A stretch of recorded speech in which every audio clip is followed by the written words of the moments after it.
In the words of Emerson, there are all degrees of proficiency in knowledge of the world. One class live to the utility of the symbol, esteeming health and wealth a final good. Another class live above this mark to the beauty of the symbol. As the poet, the artist, and the naturalist, and of course the man of science. A third class live above the beauty of the symbol to the beauty of the thing signified. These are wise men. The first class have common sense, the second, taste, and the third, spiritual perception.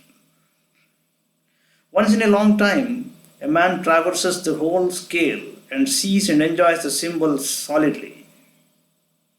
Then also has a clear eye for beauty, and lastly, whilst he pitches his tent on this sacred volcanic isle of nature, does not offer to build houses and barns thereon, reverencing the splendor of God which he sees bursting through each chink and cranny.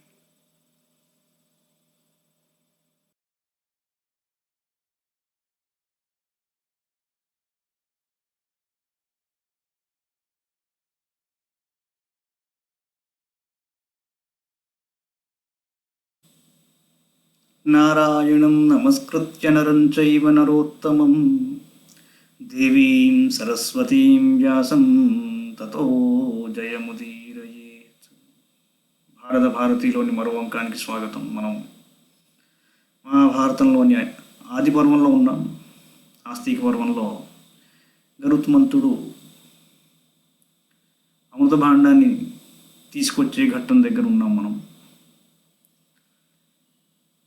మనం చెప్పుకున్నాం మరో మాట. అది ఏమిట్రా అంటే,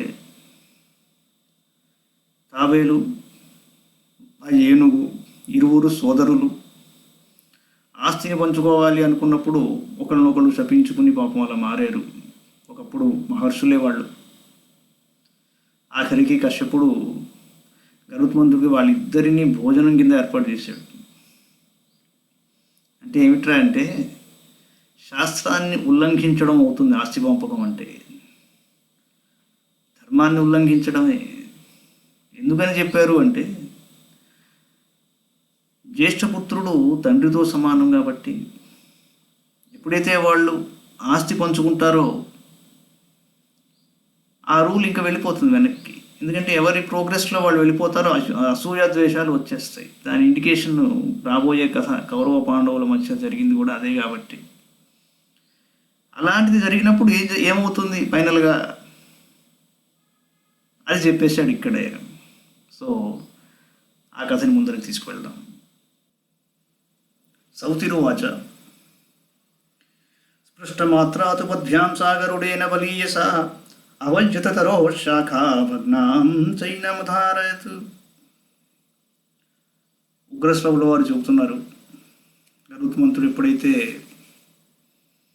ఏనుగుని ఆ తాబేలుని పట్టుకుని తినడానికి నా చెట్టు కొమ్మ మీద కూర్చున్నాడో ఆ కొమ్మ కాస్త విరిగిపోయింది. విరిగిపోగానే ఈ రెండింటినీ పట్టుకుంటూనే ఆ కొమ్మని కూడా ముక్తో కరుచుకున్నాడు గరుత్మంతుడు.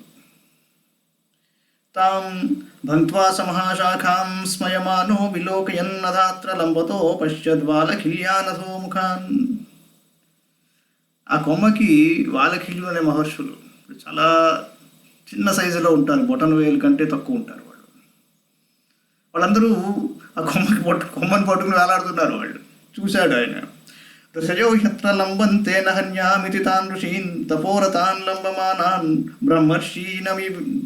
బ్రహ్మర్షీనభివీక్ష్య సహ హన్యాదే తాన్ సంపతంతి శాఖేచ్ఛ సవిచింత్య సహ నఖైర్దృఢతరం వీరః సంగృహ్య గజకక్షపౌ తద్వినాశసంత్రాసాదభిముచ్య ఖగాధిపః శాఖామాస్యేన చక్రాహ తేషామేవాన్వవేక్షయ. వాళ్ళని చూసి అనుకున్నాడు, మహర్షుల జోలికి వెళ్ళొద్దని చెప్పారు మనకి, ఇదేమిటి ఇప్పుడు వీళ్ళు పడిపోతే సమస్య వస్తుంది, మళ్ళీ మనకే కదా చేటు అని ఆలోచించాడు. అతిదైవంతు తత్తస్య కర్మ దృష్ట్వా మహర్షయః విస్మయోత్కంప హృదయ నామ చక్రుర్మహాఖగే. ఆ మహర్షులు చూశారు, ఈ మహానుభావుడు ఒక పక్క ఏనుగుని, ఒక పక్క ఆ తాబేల్ని పట్టుకుని మనం కూడా కింద పడిపోకుండా ఈ కొమ్మని పట్టుకున్నాడు అని ఆలోచించి ఒక గొప్ప మాట అన్నారు వాళ్ళు. అదేమిటి అంటే, గురుం భారం సమాసాధ్యో హీనయేష విహంగమ గరుడస్తు ఖగశ్రేష్ఠస్తస్మాత్ పన్నగ భోజన. ఆకాశంలో సంచరించే ఈయన ఎంతో గొప్ప భారాన్ని మోస్తున్నాడు. గురుం ఆదాయ ఉడ్డీన ఇది గరుడ. గరుడు అన్న పేరు ఎలా వచ్చిందయ్యా అంటే, ఈ భయంకరమైన భారాన్ని మోయగలిగే శక్తి ఆయనకున్నది కాబట్టి. తతశనై పర్యపతత్పక్షై శైలాన్ ప్రకంపయన్ ఏవం సోభ్యపతత్ దేశాన్ బహూన్ సగజకచ్చప. ఇలా ఈ మూడింటిని తీసుకుని ఎగరడం మొదలుపెట్టాడు. దయార్థం వాలకిల్యానాం నచ స్థానమవిందత స గత్వా పర్వతశ్రేష్టం గంధమాదన మంజస. అలా ఎగురుతూ ఎగురుతూ గంధమాదన పర్వతం మీద వెళ్ళాడు. అక్కడ ఎవరయ్యా అంటే, దదర్శ కశ్యపం తత్ర పితరం తపసి స్థితం దదర్శతం పితా చాపి దివ్య రూపం విహంగమం తేజో వీర్యబలోపేతం మనో మారుతరంహసం శైలశృంగపతీకాశం బ్రహ్మదండమివోచ్యతం. కశ్యపుడు మహానుభావుడు తపస్సు ఆచరిస్తున్నాడు అక్కడ. ఆయన్ని చూశాడు. అచించమన విధ్యేయం సర్వభూత భయంకరం మహావీర్యధరం రౌద్రం సాక్షాత్ అగ్నిమివోద్యతం. మహావీరుడైన గరుత్మంతుడిని ఆయన చూశాడు. ఎలా ఉందయ్యా అంటే, గరుత్మంతుడి స్వరూపం చాలా గొప్పది. ధ్యానిస్తే ఆయన ధ్యానంలోకి రాడు. చాలా గొప్పవారి స్వరూపం లాంటిది. ఇంచేత అంటే, ఆయన ఎందరో ప్రాణులకు భయాన్ని సృష్టించగలడు. ఆయన్ని ధ్యానించగలడం అంత తేలిక కాదు. ప్రయత్నం చేసి చూడండి ఎప్పుడన్నా. అప్రదృశ్యమజేయం చ దేవదానవరాక్షసై భేత్తారం గిరిశృంగాణం సముద్ర జలశోషణం లోక సంలోడేనం ఘోరం కృతాంత సమదర్శనం తమాగతమభిప్రేక్ష భగవాన్ కశ్యపస్తదా విదిత్వా చాస్య సంకల్పమిదం వచనమబ్రవీత్. ఎలాంటి వాడయ్యా అంటే, గరుత్మంతుడు సముద్రాలన్నింటినీ ఒక్కసారి సృష్టింపజేయగలడు. అలాగే రాక్షసుల్ని, దేవతల్ని, దానవుల్ని అందరినీ ఆయన భయకంపితుల్ని చేసి చాలా ఏడిపించగలడు. ఆయన అంత శక్తి ఉంది ఆయనకి. కశ్యపుడు అడిగాడు, పుత్రమా సాహసం కార్షీర్మా సద్యో లప్స్యసే వ్యథాం మాత్మాం దహేయు సంక్రుద్ధా వాలకిల్యా మరీచిపాహ. ఆయన చాలా గొప్పవాడివి, దుస్సాహసం చేయగలిగినాడు. చేత అంటే బలవంతులకి ఈ దుస్సాహసం చేసే అవకాశాలు ఉంటాయి. వాళ్ళకి దుస్సాహసం చేస్తే కనుక ఈ వాలకీజులు వాళ్ళు నిన్ను భస్మం చేయగలరు అన్నాడు.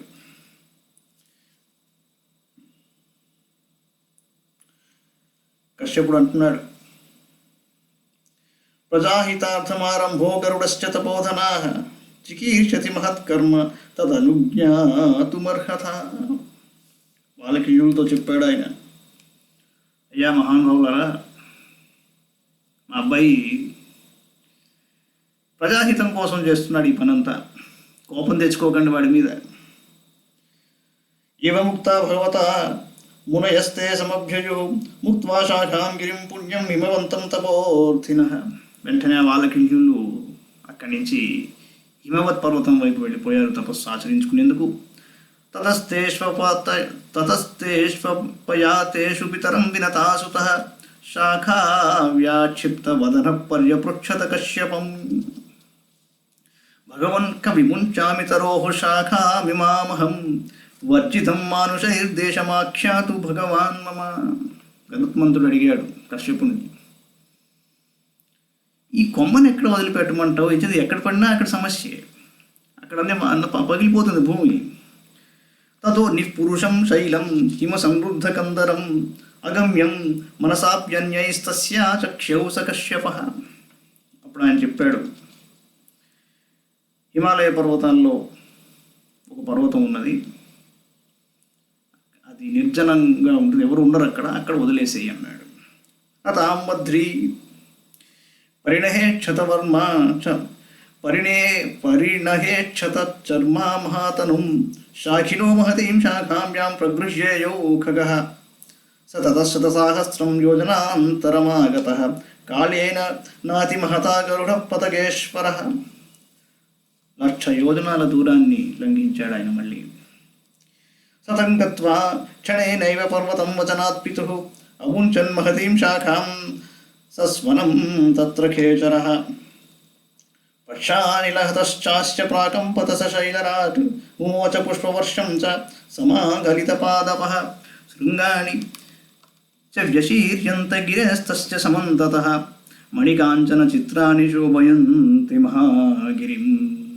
శాఖినో బహవశ్చాపి శాఖయాభిహతాస్తయా కాంచనైః కుసుమైర్భాంతి విద్యుద్వంతైవాంబుదాః తే హేమవికచా భూమౌ యుతాః పర్వతధాతుభిః వ్యరాజఛాకినస్తస్త్రా సూర్యాంశు ప్రతిరంజితాః.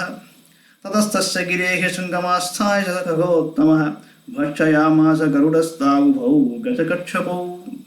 తండ్రి గారు చెప్పిన ప్రదేశానికి వెళ్ళి అక్కడ ఆ శాఖని పెట్టేసి ఆ ఏనుగుని ఆ తాబేల్ని తినేశాడు గరుత్మంతుడు. ఎందుకు ఇలా జరిగింది అంటే ఆయనకి ఆకలి, మరి గొప్ప పని మీద వెళుతున్నాడు. ఈ ఏనుగు తాబేలు గురించి మీరు విన్నారు. సోదరులు ఆస్తి పంపకం, ఒకళ్ళనొకళ్ళు వాళ్ళు తిట్టుకుని పోట్లాడుకుని శాపాలు పెట్టుకుని ఆఖరికి గరుత్మంతుడికి భోజనంగా మారారు వాళ్ళు. అది సమస్య.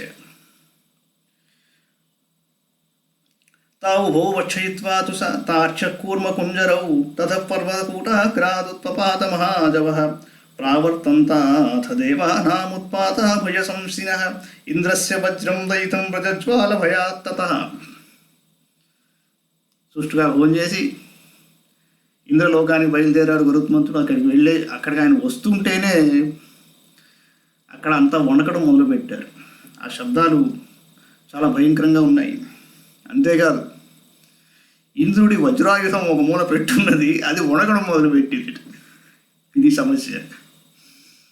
ఎవడైనా శత్రువు వస్తే వాడితో యుద్ధం చేసేందుకు ఏ ఆయుధాన్ని అయితే ప్రయోగించాలో ఆ ఆయుధం వణకడం మొదలుపెట్టింది అంటే అర్థం చేసుకోండి వాడి పరిస్థితి ఏమిటో. చాలా చోట్ల అనుకుంటూ ఉంటారు, నా ఫలానా వాడు ఉన్నాడు, వాడు నా పని చేసి పెట్టేస్తాడు అనుకుంటూ ఉంటాం.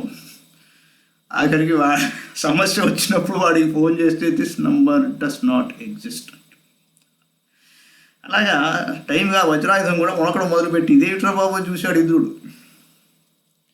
సధూమాన్యపత సాక్షిర్దివోల్క నమసశ్చ్యుత తథా వసూనాం రుద్రాణామాదిత్యానాం చ సర్వశః సాధ్యానాం మరుతాం చైవ ఏ చాన్యే దేవతాగణాః స్వం స్వం ప్రహరణం తేషాం పరస్పరముపాత్రవతు అభూతపూర్వం సంగ్రామే తదా దేవాసురేపి చ వపూర్వాతాః సనిర్ఘాతాః పేతురుల్కాః సహస్రశః.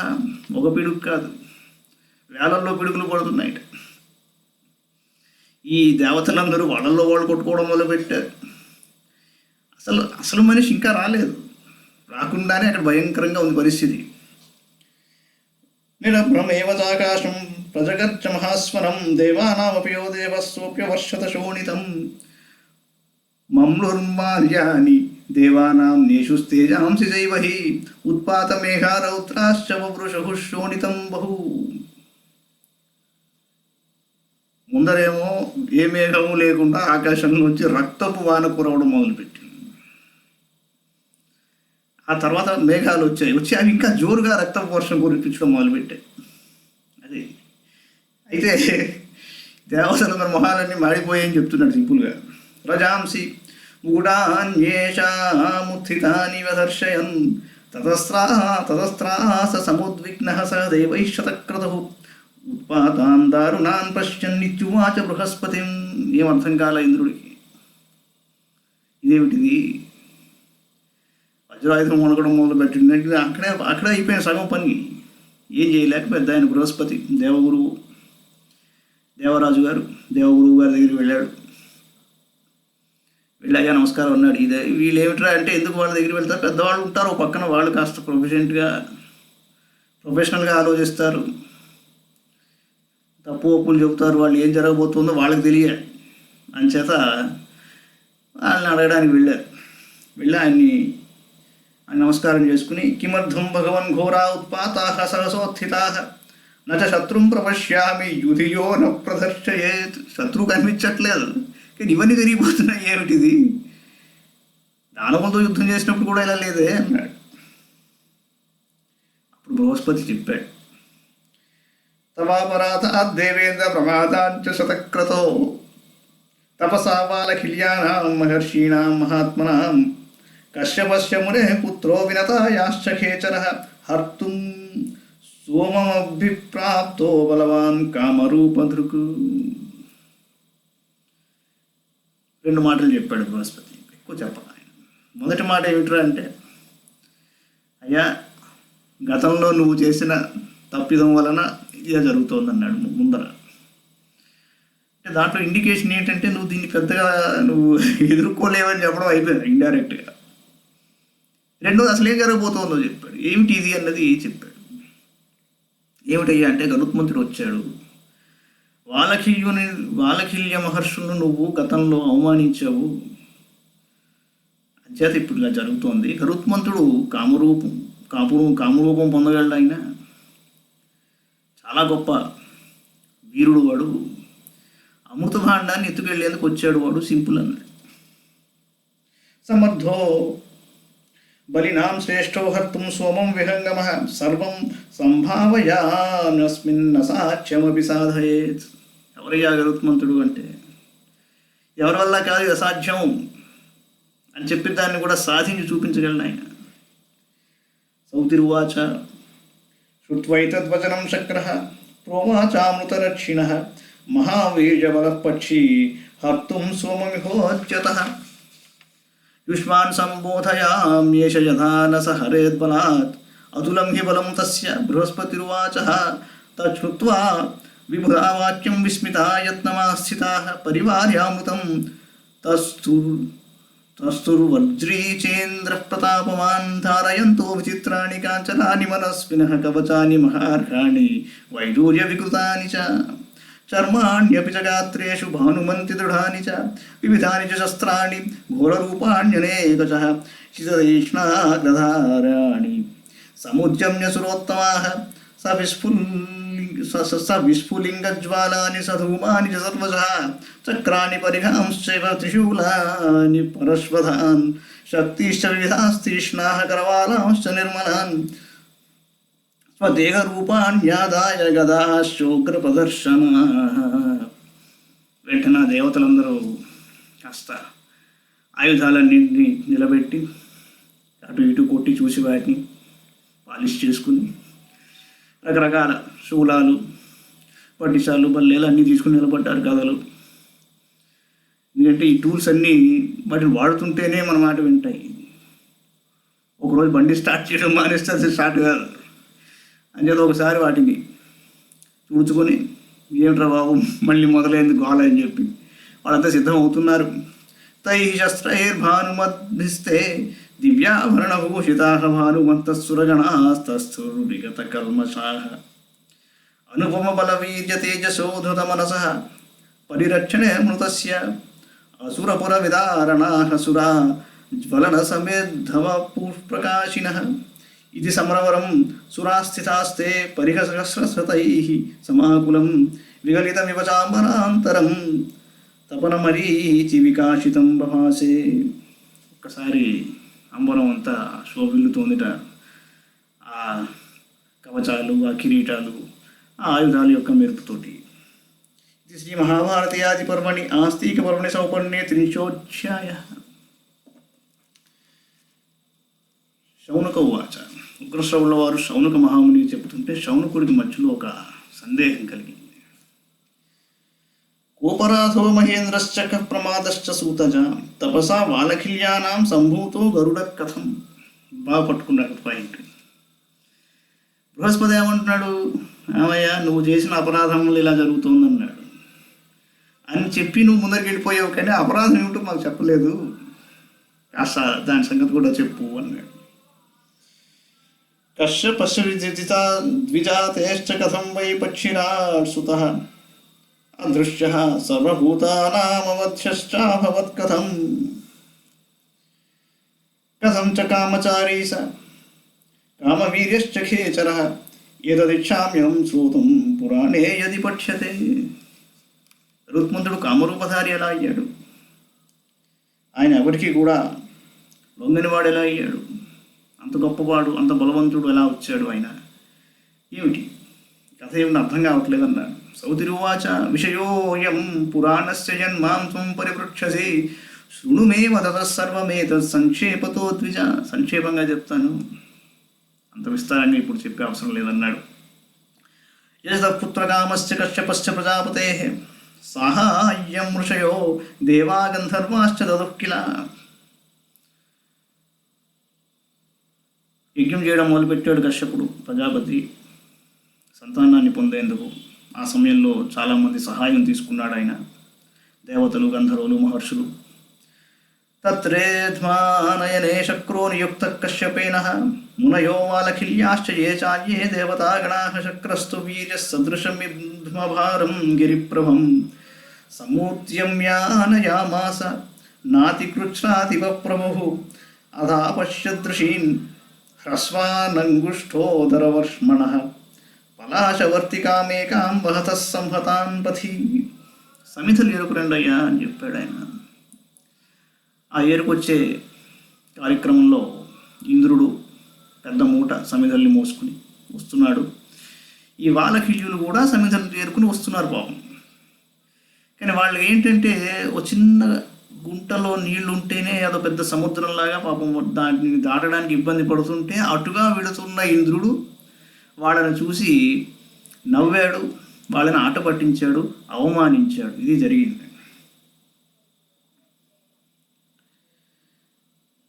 అథాపశ్చదృశీన్ హ్రస్వానంగుష్ఠోదరవర్ష్మణః పలాశవర్తికామేకాం వహతః సంహతాన్ పథి ప్రలీనాన్ స్వేష్వివాంగేషు నిరాహారాంస్తపోధనాన్ క్లిశ్యమానాన్ మందబలాన్ గోష్పతే సంప్లుతోదకే తాన్ సర్వాన్ విస్మయావిష్టో వీర్యోన్మత్తః పురందరః అవహస్యాభ్యగాత్ శీఘ్రం లంఘయిత్వావమన్య చ తీర్థరోషసమావిష్టాః సుభృశం జాతమన్యవః ఆరే విరే మహత్కర్మ తదా శక్రభయంకరం. ఒక్కసారి చూశారు ఆ మహర్షులు.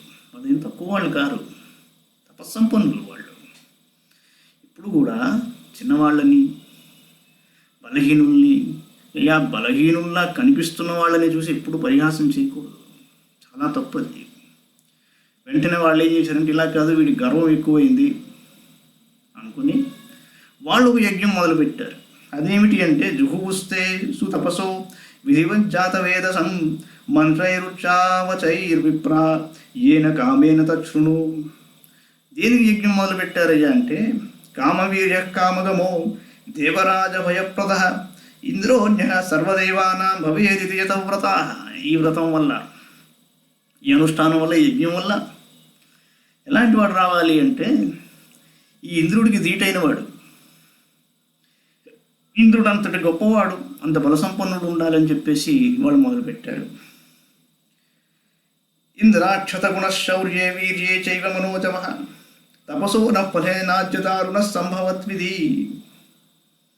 చాలా భయంకరంగా ఉండాలి, 100 రెట్లు బలం ఉండాలి ఇంద్రుడి కంటే ఇప్పుడు మేము చేస్తున్న యజ్ఞంలోంచి బయటకు వచ్చేవాడు అన్న సంకల్పంతో మొదలుపెట్టారు. తద్బుద్ధ్వా బృహసంతప్తో దేవరాజశ్చ తత్కృతః జగామ శరణం తత్ర కశ్యపం సంశితౌ వ్రతం. వెంటనే ఇంద్రుడికి ఎప్పుడు సమస్యలే, కుర్చీలో కూర్చున్న వాడికి ఎప్పుడూ సమస్య. వెంటనే పరుగులు తీసుకుంటూ కశ్యపుడి దగ్గరికి వెళ్ళి స్వామి ఏమిటిది, ఇలా జరిగింది, వాళ్ళు అలా మొదలు పెట్టేశారు అక్కడ అన్నాడు.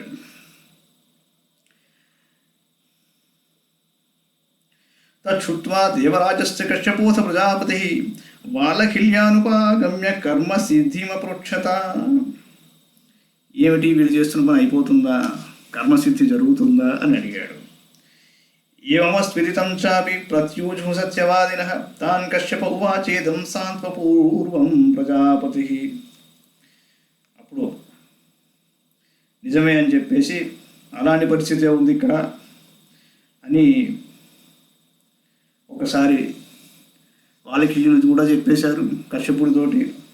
అయమింద్రస్త్రిభువనే నియోగాద్ బ్రహ్మణ కృతః ఇంద్రార్థే చ భవంతోపి యత్నవంతస్తపోధనాః. కశ్యపుడు వాళ్ళతో ఏమన్నాడంటే, బాగానే ఉంది మీరు చేస్తున్నది, మీకు అవమానం జరిగింది కాబట్టి మీరు చేశారు, కానీ ఒకటి గుర్తుపెట్టుకోండి, ఇంద్రుడిని ఎవరు సృష్టించారు? బ్రహ్మదేవుడు సృష్టించాడు. అంచేత నా మిథ్యా బ్రహ్మణో వాక్యం కర్తుమర్హత సత్తమాః భవతాం హినమిథ్యాయం సంకల్పో వై చికీర్షితః. మరి బ్రహ్మదేవుని గౌరవించాలి కదా మనం అన్నాడు. భవద్వేష పతత్రీణామింద్రోతి బలసత్వవాన్ ప్రసాద క్రియతామశ్చ దేవరాజస్య యాచతః.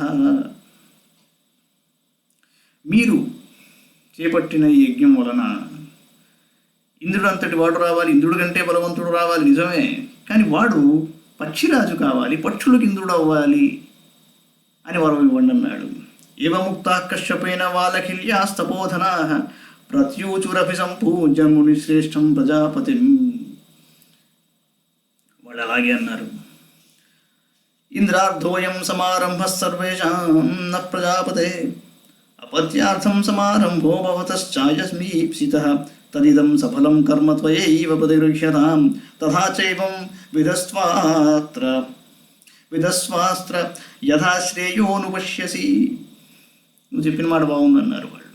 అందరి శ్రేయస్సు ఇందులో ఉంది కాబట్టి ఈ విధంగా పుట్టబోయేవాడు నీ పుత్రుడు అవ్వాలి, నువ్వే స్వీకరించు అన్నారు వాళ్ళకి. ఏతస్మిన్నేవ కాలే తు దేవీ దాక్షాయణీ శుభా వినతా నామ కళ్యాణీ పుత్రకామా యశస్వినీ తపస్తత్వా వ్రతపరా స్నాతా పుంసవనేషు ఉపచక్రామ భక్తారం తామువాచాథ కశ్యపః. అదే సమయంలో దాక్షాయణి అంటే ఇక్కడ వినత అని తీసుకోవాలి. ఆవిడ చక్కగా బ్రహ్మచర్యం ఆచరించి పుత్రుణ్ణి పొందేందుకోసం కశ్యపుడు దగ్గరికి వచ్చింది. ఆరంభ సఫలో దేవి భవిత యస్వయేప్సితః జనయిష్యసి పుత్రౌ ద్వౌ వీరౌ త్రిభువనేశ్వరౌ తపసా వాలకిల్యానా మమ సంకల్పజౌ తథా భవిష్యతో మహాభాగౌ పుత్రౌ త్రైలోక్యపూజితౌ. ఉవాచ చైనాన్ భగవాన్ కశ్యప పునరేవః ధాజతామ ప్రమాదేన గర్భోయం సుమహోదయ. కశ్యపుడు చెప్పాడు, బాగుంది, వాలకిల్యుల ఆశీర్వాదంతో ఇద్దరు పుత్రులు కలుగుతున్నారు నీకు అని ఆయన కూడా చెప్పాడు. ఏతౌ సర్వపతత్రీణామింద్రత్వం కారయిష్యతః లోకసంభావితౌ వీరౌ కామరూపౌ విహంగమౌ శతక్రతుమథోవాచ ప్రీయమాణ ప్రజాపతిః త్వత్సహాయౌ మహావీర్యౌ భ్రాతరౌ తే భవిష్యతః నైతాభ్యాం భవితా దోషః సకాశాత్తే పురందర వ్యేతు తే శక్రసంతాపస్త్వమేవేంద్రో భవిష్యసి. అప్పుడు వినతతో అలా ఆ మాట చెప్పి ఇంద్రుడిని పంపించేశాడు. ఏమయ్యా నువ్వేం కంగారు పడకు, నీ పోస్టు నీకే ఉంటుంది, వెళ్ళమన్నాడు. దేవతలకి ఇంద్రుడు నువ్వే అన్నాడు. నచాప్యేవం త్వయా భూయ క్షేప్తవ్యా బ్రహ్మవాదినః న చావమాన్యాదర్పాతే వాగ్వజ్రాభుషకోపనాః. అద్భుతమైన శ్లోకం. నచాప్యేవం త్వయా భూయః క్షేప్తవ్యా బ్రహ్మవాదినః న చావమాన్యాదర్పాత్ తే వాగ్వజ్ర భుషకోపనాః. ఈ రోజు నుంచి నువ్వు ఎప్పుడూ కూడా బ్రహ్మవాదులైన మహాత్ములను నువ్వు పరిహాసం కానీ అవమానం కానీ చేసేందుకు వీలు లేదు. ఎందుచేత అంటే వాళ్ళ దగ్గర ఉన్న వాణీ రూపమైన ఒక వజ్రం ఉంటుంది, నీ వజ్రాయుధం ఎందుకు పనికిరాదు. ఆ వాణి ద్వారా వాళ్ళు ఒక మాట అన్నారు అంటే భస్మం అయిపోతావు, జాగ్రత్త అని చెప్పాడు. వాళ్ళకి తీక్ష్ణమైన కోపం ఉంటుంది అన్నాడు. Point to be noted. బ్రహ్మవాదినులు తపస్సాచరిస్తూ ఉంటారు, మౌనంగా ఉంటారు కాబట్టి వాళ్ళ మాటకి అంత శక్తి ఉంటుంది. రెండవది అగ్ని సమానులు వాళ్ళు. చేత వాళ్ళ జోలికి అనవసరంగా వెళ్ళకు, నువ్వు నీ పన్ను చేసుకోవయ్యా అన్నాడు. ఏవముక్తో జగామేంద్రో నిర్విశంకస్త్రివిష్టపం వినతా చాపి సిద్ధార్థ బభూవ ముదితా తథా జనయామాస పుత్రౌ ద్వా వరుణం గరుడం తథా వికలాంగోరుడస్తత్ర భాస్కరస్య పురస్సరః పతత్రీణాం చ గరుడమింద్రత్వేనాభ్యభిషిక్తః అభిషించత తస్యైతత్కర్మసు మహశ్రూయతాం భృగునందన. ఆ తర్వాత మీకు తెలిసిన కథే, అరుణుడు గరుత్మంతుడు వీళ్ళిద్దరూ పుట్టారు. అరుణుడు ఆర్ అనూరుడు ఆయన సూర్యుడికి రథసారథిగా వెళ్ళిపోయాడు.